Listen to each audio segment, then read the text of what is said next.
रमजान में कौन लोग रोजा रखेंगे, कौन लोग रोजा नहीं रखेंगे, ये चोरी आपको पकड़ाने के लिए जा रहा हूं। ठीक रमजान खत्म होने से पहले एक पोटली दवाई लेकर के टेबल में रख लिया है। झटाझट पानी, झटाझट चाय, हुक्के का बहाना, दिल का धुआं, बीड़ी फूक रहे हैं। अब इधर से समधी आए, अल्लाह आप रोजा नहीं रखते, क्या कीजिएगा, देखिए ना ये दवाई है, शुगर अलग है, प्रेशर अलग है, ये अलग है, वो अलग है। ये सारा धोखा दुनिया से चलेगा, अल्लाह से नहीं चलेगा। वो तो दिलों का हाल भी जानता है। काले पहाड़ में काली रात में अगर चूटी चलती है तो उसकी आवाज़ ही नहीं, उसकी आहट को भी खुदा जानता है। और जानते हैं, ठीक रमज़ान से पहले अपने ख्याल को जाहिर कर रहे हैं दूसरे से, यार रोज़ा तो रख लेते, लेकिन सर्दी का रोज़ा होता तो रख लेते।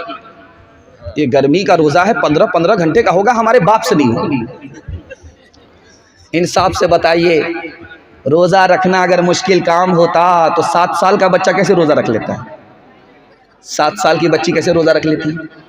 और सच्चाई ये है कि आप सहरी खा करके रोज़ा रखे हुए हैं, 10 बजे दिन तक आपके पेट में दाना है, पानी है, आपको भूख नहीं लग रही है, प्यास नहीं लग रही है, और उसके बाद आपने नहा लिया तो पूरा बदन ठंडा हो गया।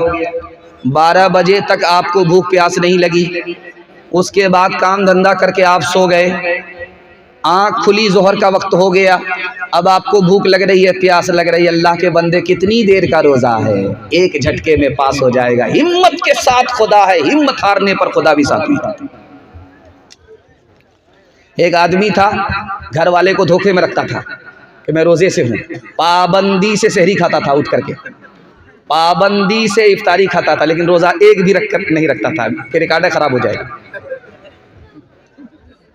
जब उसको भूख लगे तो प्यास लगे तो उसका एक जुगाड़ बनाया था अपना, गमछा ले, लुंगी ले, नहाने के बहाने से डुबकी मारे, जी भर करके पानी पी, पूरा कोटा दिन भर का पूरा हो जाए, 5 लीटर पानी। वो पेट क्या था, इंडिया गेट। 99 दिन चोर के, 1 दिन कोतवाल का। जैसे ही डुबकी मारी, आदत के मुताबिक मुंह खोला, टिंगड़ा मछली मुंह में घुस गई। अब क्या था, दायां काटा ऊपर, बायां काटा नीचे, मुंह बा दिया बद्दो मछली की तरह। अब डॉक्टर के पास जब लाया गया कांटा निकालने के लिए, तो वो सर पकड़ करके बैठ गया, किस मनहूस को लेकर के आए। कच्ची मछली इसके मुंह में कैसे घुस गई है, मुझे समझ में नहीं आ रहा। तुम्हें क्या समझ में आएगा, ये घोटाला है। ये रोज़ा तो रखता ही नहीं था, ऊपर से फीट फाट था, नीचे से मकामा घाट था। रोज़ा रखने में आपको इतना मज़ा आएगा, मैं एक लाइन में नमूना सुनाने के लिए जा रहा हूँ। आपको रोज़ा रखने में बहुत मज़ा आएगा। नमाज अल्लाह के लिए, ज़कात अल्लाह के लिए, हज अल्लाह के लिए, लेकिन अल्लाह ने सिर्फ रोज़े के बारे में फरमाया, रोज़ा मेरे लिए। मैं बता रहा हूँ, आपका दिल बहुत मजबूत हो। जब आदमी रोज़ा रखता है, खाना बंद, पानी बंद, बीवी से कोई मतलब नहीं, और रोज़ाना अल्लाह का यही हाल है। वो खाता नहीं है, खिलाता, वो पीता नहीं है, पिलाता है, वो जोड़े बनाता है, मियाँ को बीवी देता है, बीवी को मियाँ देता है, लेकिन उसको बीवी से मतलब नहीं। और ठीक आप देख लीजिए, सहरी के बाद से रोज़ा शुरू हुआ है, सूरज गुरूब होने तक बंदा क्या कर रहा है, खाने से मतलब नहीं, बीवी से मतलब नहीं, पानी से मतलब नहीं। क्या मतलब हुआ? रोज़े की हालत में खुदा का बंदा खुदा की नकल उतारता है, इसलिए खुदा कहता है रोज़ा मेरे लिए। और एक बात सुन करके आपको बड़ी हैरत होगी, आपने नमाज पढ़ी, इसका बदला जन्नत है, आपने हज किया, इसका बदला जन्नत है, आपने ज़कात दिया, इसका बदला जन्नत है। रोज़े का बदला क्या है? तो हदीस में आता है कि रोज़े का बदला जन्नत देने वाला खुद खुदा है। जिसको खुदा मिल गया उसको खुदा ही मिल गई। इंशाल्लाह बायां दायां रोज़ा रखेंगे, हाथ उठाइए इंशाल्लाह। हाँ, ये ध्यान से सुनिएगा। ठीक 20 रमज़ान पर एतकाफ में एक आदमी मिलता है, वैसे पूरी मस्जिद, इतनी बड़ी मस्जिद में एतकाफ के लिए एक ही आदमी मिलता है। वो भी जवान नहीं होता, जवान को टाइम नहीं है नेकी कमाने के लिए, दुनियादारी के लिए फुर्सत है, और सीज़न आया है 10 दिन का, एक दिन सोना एक दिन जागना। इसके लिए उसको टाइम नहीं है। अब क्या किया जाता है, इस मोहल्ले में भी आदमी नहीं मिलता, उस मोहल्ले में भी आदमी नहीं मिलता, तो किसको बैठाया जाए एतकाफ में? तो जो सबसे ज़्यादा रिटायर बूढ़ा होता है उसको बैठाया जाता है। फ्री है, उसको कोई काम नहीं है उसको। और ऐसा बूढ़ा है जो अपना बोझ नहीं उठा पाता, वो मोहल्ले का बोझ उठाने के लिए खड़ा हुआ है। गौर कीजिए। और आपको सुन करके हैरत होगी, एतकाफ ही एक वाहिद इबादत है जिसमें 24 घंटा खुदा का बंदा खुदा की इबादत में होता है। किसी इबादत में ऐसा नहीं होता। एतकाफ में अगर कोई बैठ गया, उसका खाना भी इबादत, उसका सोना भी इबादत, यहाँ तक कि पेशाब खाने में अगर गया, खाने में गया, जितनी देर वहाँ उस अपनी हाजत में रहा, वो भी इबादत में लिखा जाता है। मुसलमानों ने एतकाफ का कबाड़ा कर दिया। और इससे भी ज़्यादा हैरत अंगेज़ बात सुनाने के लिए जा रहा हूँ। हमारे यहाँ चांद से तरावी शुरू होगी। रमज़ान का चांद शुरू होगा, ईद के चांद पर तरावी ख़त्म होगी। ये कायदा है कि चांद से तरावी शुरू, चांद पर तरावी ख़त्म। लेकिन होता क्या है, 10 दिन तरावी में कुरान ख़त्म हुआ तो क्या समझते हैं, तरावी ख़त्म हो गई। अब क्या है, छुट्टी हो गई। जल्ले तू जलाल तू इस बला को टाल, बहुत बड़ा बोझ था सर का, हड़ेक था, ख़त्म, छुट्टी हो गई। और जानते हैं, इंसाफ से मैं आपको बताने के लिए जा रहा हूँ, शब कदर कब आएगी? 20 के बाद। और इनकी तरावी ख़त्म हो गई, कुरान ख़त्म हुआ था, इन्होंने तरावी ख़त्म समझ लिया, मस्जिद में आते ही नहीं। वो रात आई, चली गई, ये धोबी का गधा, न घर का रहा न घाट का रहा। ठीक रमज़ान से पहले कमेटी बैठती है, यार हाफिज चाहिए, लेकिन सुपर फास्ट हाफिज होना चाहिए, एक दिन में दिल्ली पहुंचा दे, ऐसा हाफिज। तो अंधेर नगरी चौपट राजा एक हाफिज आ गया, यालमुन तालमुन वाला, अंदर से हाफिज नहीं था, ऊपर से हाफिज बन रहा। वो बोला कि आप लोग कितने दिन में तरावी सुनना चाह रहे हैं? बोला कि सुना दीजिए जल्दी जल्दी में, किसी तरह से हम लोग जिम्मेदारी से निकल जाएं। कहा एक दिन में आंख बंद कीजिएगा, दिल्ली पहुंचा देगा। अल्लाह अल्लाह, बहुत भारी हो जाएगा, 3 दिन में ख़त्म कर दीजिए। तो पहला दिन आया 10 पारे मुकम्मल, दूसरा दिन आया 20 पारे मुकम्मल, तीसरा दिन आया ऐलान करता है मुबारक हो तरावी ख़त्म हो गई, मिठाई बांट दीजिए। एक आदमी उसमें समझदार था, उसको सूरह यासीन याद थी, वो खड़ा हुआ, कहा हाफिज साहब हमको तो आपका घोटाला समझ में आ रहा है, आप यालमुन तालमुन करके अड्डा तड़प करके दिल्ली पहुंचे, आपने तरावी सुनाई नहीं है। अगर आप तरावी सुनाते, सूरत पढ़ते, तो सूरह यासीन आपने क्यों छोड़ दिया? ये समझ गया कि मेरा घोटाला पकड़ा जा रहा है, अब ये निकलने का बायां दायां रास्ता तलाश कर रहा है। आपने बिल्कुल सच कहा, मैंने जानबूझ करके छोड़ दिया था, आप कैसे सुनते?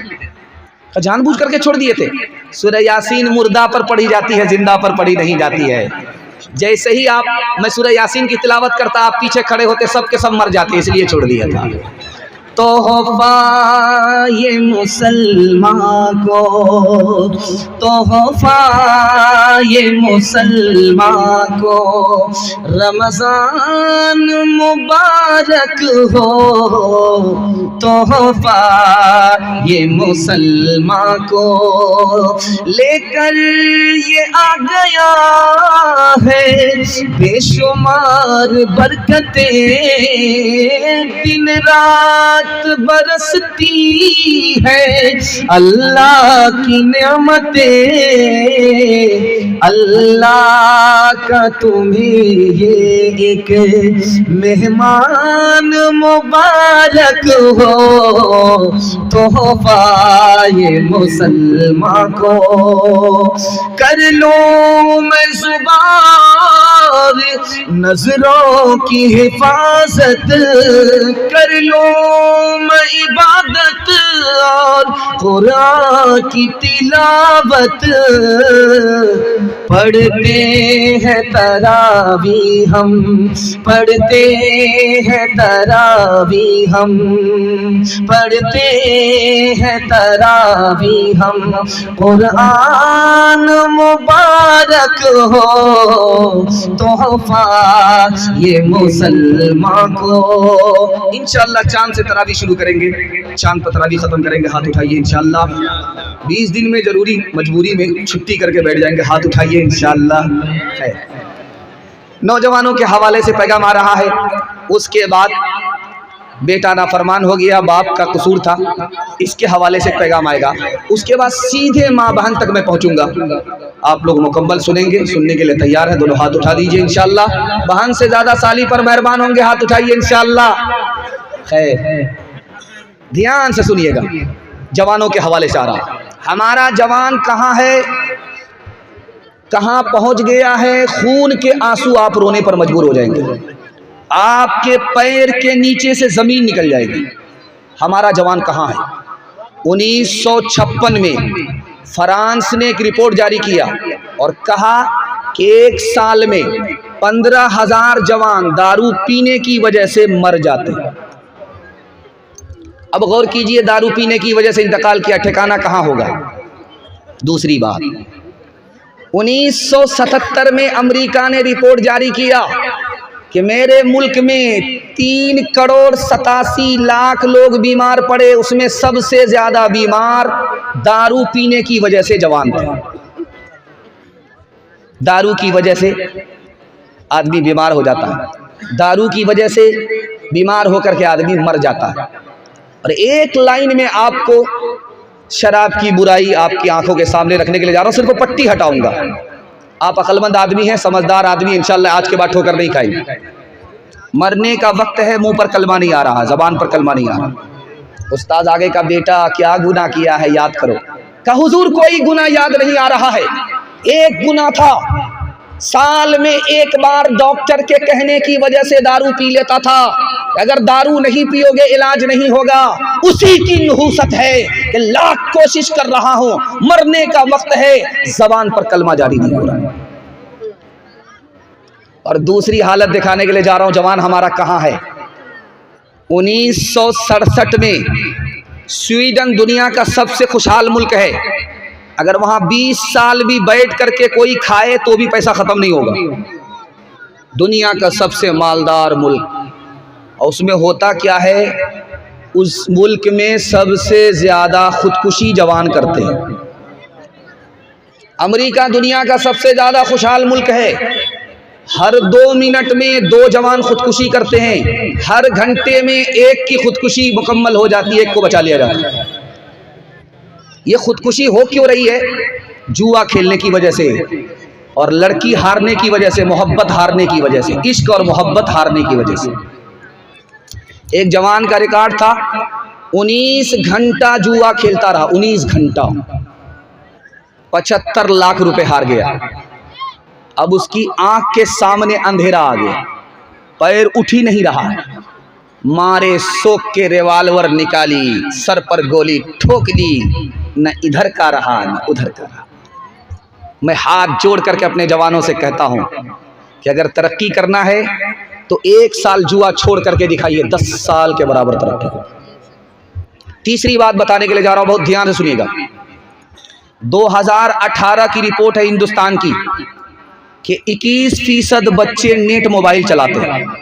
दादा को चलाने के लिए आता ही नहीं, पोता 1 नंबर का मास्टर है, बाप ड्राइवर, बेटा खलासी, गाड़ी का नंबर 786। 21% बच्चे नेट मोबाइल चलाते हैं। पढ़ते कितना है, मोबाइल कितना देखते हैं, आपको रोना पड़ जाएगा। फी हफ्ता 16 घंटा स्कूल मदरसे में तालीम हासिल करते हैं, और मोबाइल कितना चलाते हैं, 22 घंटे।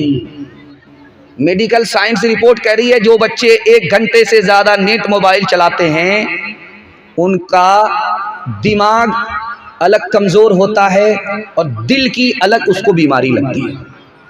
बताइए, बच्चे को अगर आपने मोबाइल से नहीं बचाया तो आपका मुस्तकबिल भी तबाह हो जाएगा। एक बात सुनिए गौर से, 1996 में मोहम्मद यूनुस नाम का आदमी अपनी बेटी ही की आबरू लूट लिया, अपनी बेटी ही से जिना कर लिया। तो उसकी बीवी आई इंटरव्यू देने के लिए, उससे पूछा कि तुम्हारा शौहर तुम्हारी सगी बेटी की आबरू लूट लिया, अपनी बेटी की आबरू लूट लिया, कैसे? का फिल्म देखता था, गंदी फिल्म देखता था, सर पर शैतान सवार हुआ, अपनी बेटी ही के आबरू पर हाथ डाल दिया। तीसरा नमूना दिखाने के लिए जा रहा हूं, हमारा जवान क्यों बर्बाद है? इल्म में पीछे, हुनर में पीछे।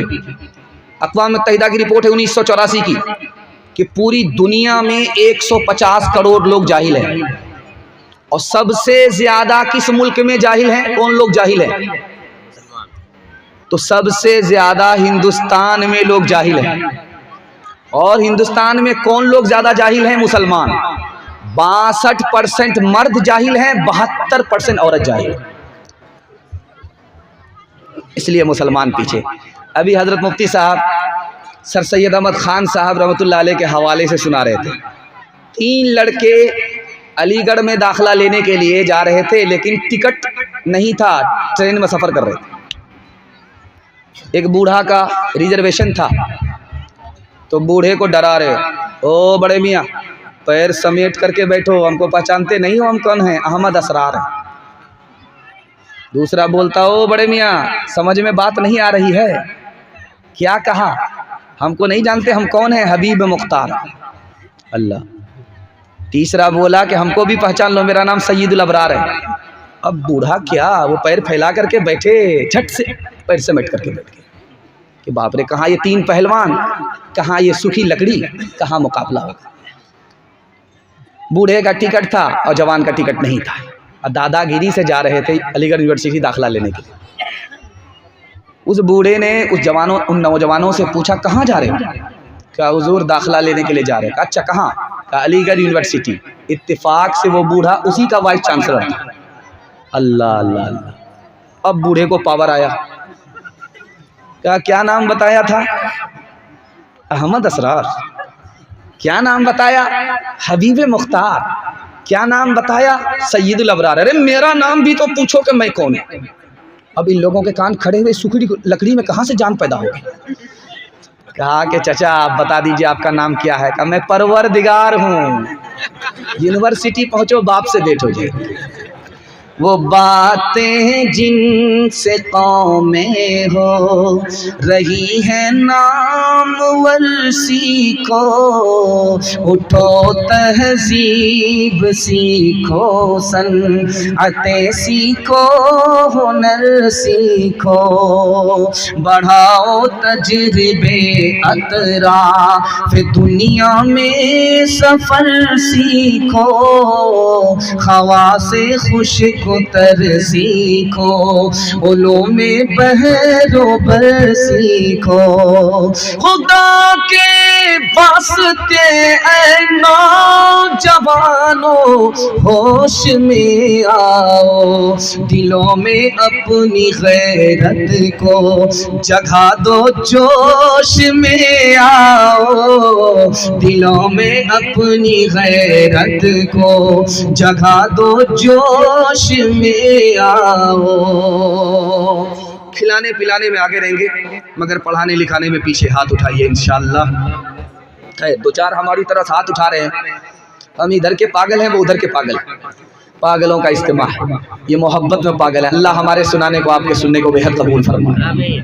बेटा नाफरमान कैसे होता है, जिम्मेदार कौन होता है, ये बहुत खूबसूरत मुताला है, ये पूरे जलसे का खुलासा। इसकी हिफाजत करके चले जाइए।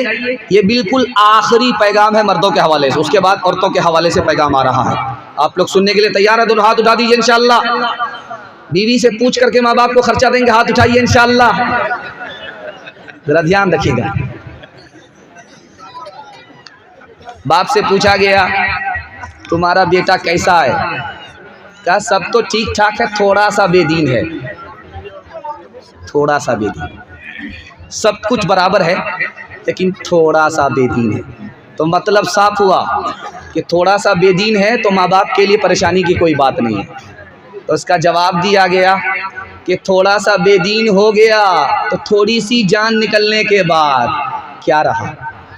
थोड़ी सी जान निकल जाए तो आदमी ख़त्म। थोड़ा सा बेदीन हो गया, ईमान निकल गया तो अब क्या रहा। देखेंगे आप, बाप कह रहा बेटा नमाज पढ़ो, माँ कहती है क्या, अरे क्या इसके पीछे पड़े हुए, जब बड़ा होगा खुद पढ़ेगा नमाज। बहुत बड़ा नुकसान है, बहुत बड़ी नाफरमानी है। बड़ा हो जाएगा खुद नमाज पढ़ेगा, कभी नहीं नमाज पढ़ेगा। बचपन में जब तक आदत नहीं होगी जवानी में नमाज नहीं पढ़ेगा। दूसरी बात, रमज़ान का महीना है, तरबूज खा रहा है मुसलमान का बच्चा। पूछा गया बेटा क्यों तरबूज खा रहे हो, रोज़ा क्यों नहीं रखते। कहा मुझको जनवरी फरवरी मालूम है, रमज़ान शाबान मालूम नहीं। दादा आए नमाज पढ़ने के लिए, पोता दरवाजे ही पर खड़ा रह गया। इमाम साहब जब निकले तो देखा कि पोता बाहर, दादा अंदर।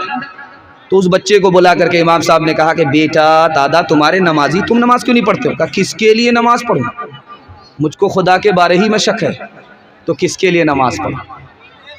तो इमाम साहब ने कहा कि दादा जान आप अपने पोते के ईमान की फिक्र कीजिए, इसके पास तो ईमान ही नहीं। बेटा इंतकाल कर रहा है, जान आ रही है जा रही है, आ रही है जा रही है, बाप बेतहाशा रो रहा है। तो बेटे ने आंख खोल करके बाप को देखा, कहा अब्बा हुजूर मरता तो मैं हूँ, आप क्यों ज़्यादा रो रहे हो। कहा बेटा मैंने तुम्हें लंदन भेजा था पढ़ने के लिए, पीएचडी कराने के लिए मैंने तुम्हें लंदन भेजा, दुनिया जहान का मैंने पैसा तुम्हारे पीछे खर्च किया, तुम्हारी मौत पर कम अपने पैसे की बर्बादी पर ज़्यादा रो रहा। तो बेटे ने कहा अब्बा अभी क्या रोते, जब क़यामत में मुझको जहन्नम की तरफ जाता हुआ देखोगे उस वक्त रोगे। तुमने मुझे दुनिया की तालीम तो दिलाई, कुरान की तालीम से तुमने महरूम रखा। बाप का जनाजा रखा हुआ है, बेटा खामोशी नहीं हो रहा, बेतहाशा रो रहा। इमाम साहब ने कहा बेटा 5 मिनट के लिए सब्र कर लो, 5 मिनट के लिए नमाज जनाजा पढ़ाने दो, उसके बाद रोना। तो बच्चा कहता है कि इमाम साहब आप पूछिए तो सही मैं क्यों इतना ज़्यादा रो रहा हूँ। मैं बाप के जनाजे पर नहीं रो रहा हूँ, बल्कि इस पर रो रहा हूँ कि मेरे बाप का जनाजा सामने रखा हुआ है। अब मैं दुनियावी तालीम हासिल किया, पीएचडी किया, लेकिन मुझको दीन की तालीम मेरे बाप ने इतनी भी नहीं दिलाई कि मैं बाप का जनाजा पढ़ा सकूँ, इसलिए। साइल आया हज़रत इमाम हुसैन के पास, दुआ कीजिए पूरी मिल्लत की तरफ से अल्लाह उनको जज़ाए खैर अता फरमाए। साइल से कहा कि देखो मेरा सवाल है, उस सवाल का जवाब दोगे पूरी थैली मिलेगी, जवाब नहीं दोगे थोड़ी मिलेगी। का सवाल कीजिए मैं जवाब देने के लिए तैयार। का इंसान खूबसूरत कैसे होता है। का 2 चीज़ों से, माल है, हुनर है, खूबसूरत हो जाएगा, इल्म है, खूबसूरत हो जाएगा। शाबाश, पूरी थैली लेकर के चले जाओ। आप देखेंगे कि जिसकी माँ गोरी होती है उसका बच्चा काला होता है, तो माँ उसको साबुन ज़्यादा लगाती है। किसी तरह ये कालिया गोरा हो जाए, लेकिन वो कालिया काला ही रहता है, साबुन काला हो जाता है, वो गोरा नहीं होता। माँ है वो ये समझ रही है कि मेरा बेटा साबुन से गोरा हो जाएगा, लेकिन माँ की मोहब्बत है, उस काले बेटे को भी वो चांद समझती है। निहायत बदसूरत बेटा है, बिल्कुल नाटा है, मोटे मोटे होठ हैं, फटी फटी नाक है, कोई देखने के लिए तैयार नहीं, इतना बदसूरत है। लेकिन माँ उसको गले लगा करके क्या कह रही है, बेटा मैं तो तुमसे मोहब्बत करती हूँ कि माँ हूँ, दुनिया तुमसे मोहब्बत करेगी, एक काम करो, तुम्हारे जूते को पैर पर रखेगी, तुमको तरक्की पर बिठाएगी। कहा कि अम्मा ऐसा हो सकता है, दुनिया वाले मुझसे इतनी मोहब्बत करेंगे। हाँ बेटा, रात दिन एक करके इल्म हासिल कर लो, अगर इल्म तुम्हारे पास आ गया लोग तुम्हें सर पर बिठाएंगे, तुम जिल्लत में हो अल्लाह इज्जत की चोटी पर पहुंचा देगा। तुम्हारे अंदर ऐब है, अल्लाह तुम्हारे ऐब को हुनर में तब्दील फरमा देगा। मेरे बच्चे तेरे अंजाम से जी डरता है, तेरी ही दुश्मना साबित हो जवानी तेरी, कांप जाती है जिसे सोच के ममता मेरी, किसी बुरे अंजाम को पहुँचे न कहानी तेरी, तेरे बचपन को जवानी की दुआ देती हो और दुआ दे के परेशान सी हो जाती हूँ। मेरे मासूम फरिश्ते तू अभी क्या जाने, तुझको किस किस के गुनाहों की सजा मिलनी है।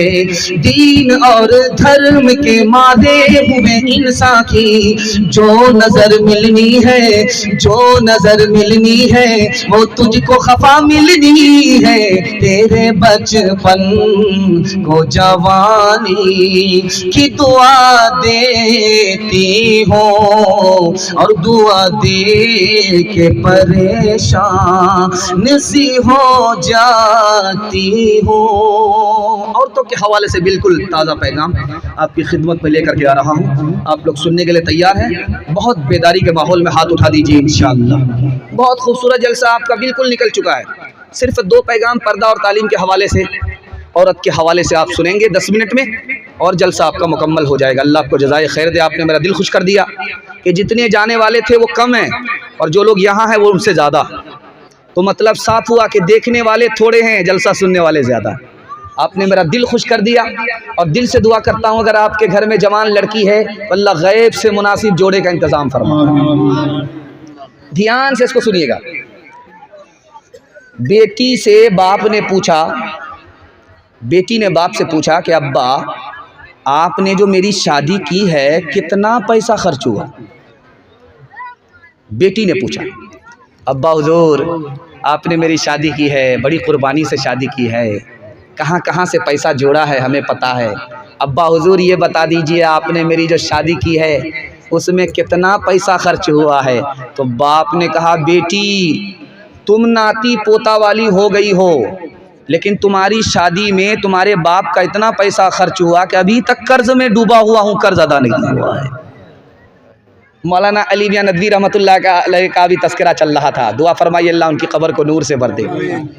एक बाप ने ख़त लिखा, हज़रत मुझको 4 बेटी है और एक बेटी की शादी में मेरी पूरी औकात जा रही है, तो आप हमको इजाज़त दे दीजिए।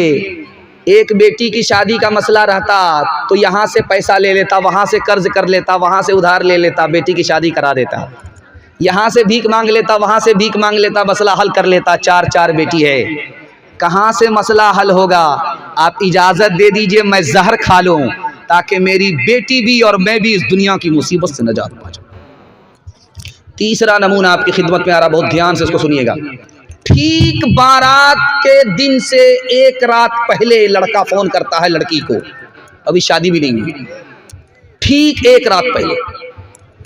तो लड़की ने फ़ोन उठाया कि पता नहीं मुबारकबादी देगा, कहता है कि तुम्हारे बाप की औकात है मुझको 4 चक्का देने की। तो लड़की उससे ज़्यादा समझदार थी, कहा कि मुफ्त खोर हलवाई की दुकान नाना जी का फातिहा, मेरे बाप की तो औकात हवाई जहाज़ देने की है, लेकिन तुम्हारे बाप को एयरपोर्ट बनाने की औकात है। एक बात देखिएगा आप गौर से, कुत्ता जब गुजरेगा बस्ती से तो ज़मीन को सूंघता, किसी को आंख दिखाता है, किसी के आगे दुम हिलाता है। मैं ये राज आपको बता रहा हूँ, कुत्ता आखिर ज़मीन को क्यों सूंघता है? आंख किसको दिखाता है, दुम किसको हिलाता है? कुत्ता जब ज़मीन से गुजरता है, ज़मीन को सूंघता है तो पता करता कहाँ मेरी रोज़ी है।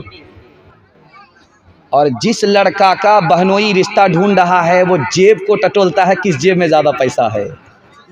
देखिए वो अभागा और कुत्ता दोनों बराबर। और देखते जाइए, आप देखने के लिए जा रहा हूँ, इंसान जब लालच में पड़ता है तो वो इंसान नहीं रह जाता, जानवर की सप में चला जाता है। दिखाने के लिए जा रहा हूँ। अब उसको कोई गरीब का घर मिलता है तो उसको आंख दिखाता नहीं, अभी बच्चे की उम्र नहीं है। अगर किसी अमीर का घर मिल गया तो उसके आगे दुम हिला रहा है, अरे जो कल करना वो आज कर लीजिए, हम तो अभी तैयार हैं। देखते जाइए। और आपको जो फरियाद सुनाने के लिए जा रहा हूं, आप खून के आंसू रोने पर मजबूर हो जाएंगे। बाहर का आदमी बिहार में आता है, 60 साल उसकी उम्र है, 16 साल की लड़की से उसका निकाह हो रहा है। जानते हैं क्यों? कि इस समाज ने निकाह को तिजारत बनाया। गरीब के लिए निकाह इतना महंगा हो गया, इतना महंगा हो गया कि जवान बेटी का गला घोट करके बाप बूढ़े के हाथ में डाल रहा है। दूसरी बात सुनिए, ये हिंदुस्तान है, इमारत शरिया की रिपोर्ट है, 2022 गुजर गया, 2022 में 3 लाख मुसलमान लड़की लड़के को लेकर के भाग गए। 3 लाख। क्यों भागी? पहली वजह, बाप ने स्क्रीन टच मोबाइल खरीद करके दे दिया। बेटी किससे बात कर रही है, कहाँ से आ रही है, कहाँ जा रही है, माँ बाप को कोई मतलब नहीं। सुने घर में बकरी सवासी, लड़की भाग। आंख बंद करके अपनी बेटी का दाखिला उस स्कूल में कर दिया जिसमें लड़के भी पढ़ाई कर रहे हैं। इश्क और मोहब्बत के चक्कर में लड़की भाग गई। तीसरी वजह सुनाने के लिए जा रहा हूं, आप खून के आंसू रोएंगे, कि मुसलमानों ने तिजारत बना दिया निकाह को। गरीब लड़की के लिए एक रास्ता रह गया कि वो लड़के ही को लेकर के भाग करके अपना जोड़ा तलाश कर रही है। ईमान अलग गया, आबरू अलग गई। जहां ये जिम्मेदार लड़की है, ये समाज भी कसूरवार है, ये माँ बाप भी गुनहगार। और आपको सुनकर के हैरत होगी, इस हिंदुस्तान में 1 साल में 10 लाख लड़की को मारा जाता है, जान से मारा जाता है। और ये मारने वाले कोई और नहीं होते, माँ बाप होते। कैसे? आप सुनकर के हैरत होगी।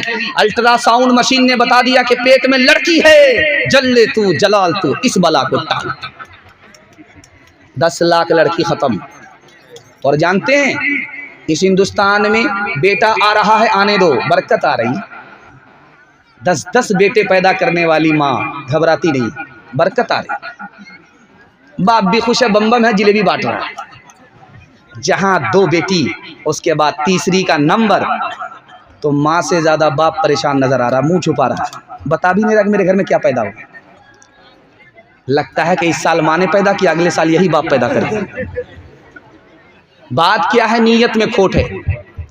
बेटा आएगा, मालदार हो जाएंगे, पैसा कमाएंगे। बेटी आएगी, गरीब हो जाएंगे, पैसा देना पड़ेगा। और जानते हैं, नसबंदी करा दिया बीवी का, ऑपरेशन करा दिया। मेडिकल साइंस कहती है कि जो औरत ऑपरेशन कराती है, नसबंदी कराती है, 37% मर जाती है, उसको कैंसर लग जाता है। अल्लाह की खेती के साथ छेड़छाड़ करोगे, खुदा छोड़ेगा नहीं।